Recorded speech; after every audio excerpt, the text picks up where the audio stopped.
Next on the agenda is basically something called crypto link. What is crypto lingo? I believe with this crypto space, there's a lot of jargons that are being thrown out left and right. So I highly suggest that some of you guys get yourself acquainted with some of these terminologies right here. I have a full spreadsheet, 2 pages of some of the most used terminologies here, right? Probably you can have a look here as well.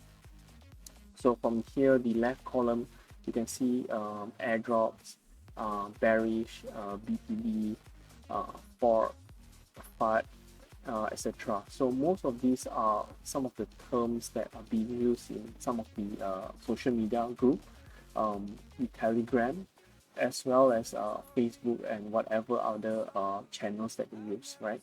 So a lot of the people will start throwing out languages like this, like FUD or bearish or bullish or moon or diamond hand, etc. Right? So some of the wordings here can be a bit hard to understand, but over the long term, as you see it more and you understand more, you will be able to understand more in terms of the language being used. So on the right side as well, there are some of the lingo here being used.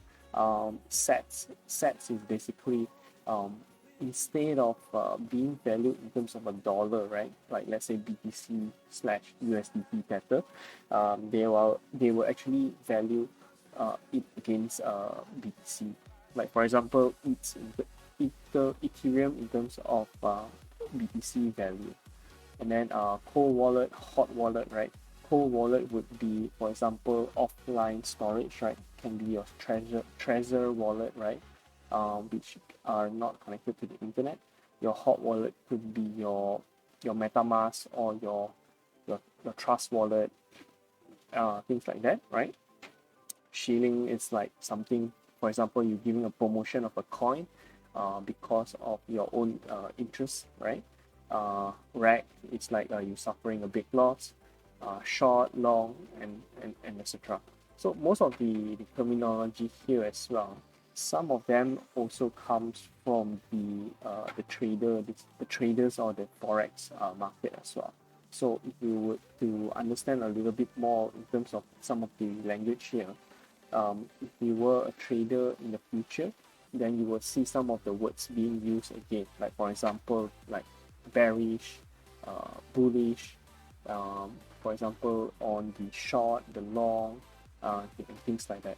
So I hope this two page will really help you in terms of understanding.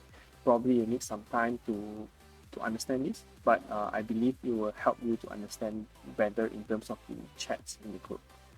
All right, so let me move on to the next one.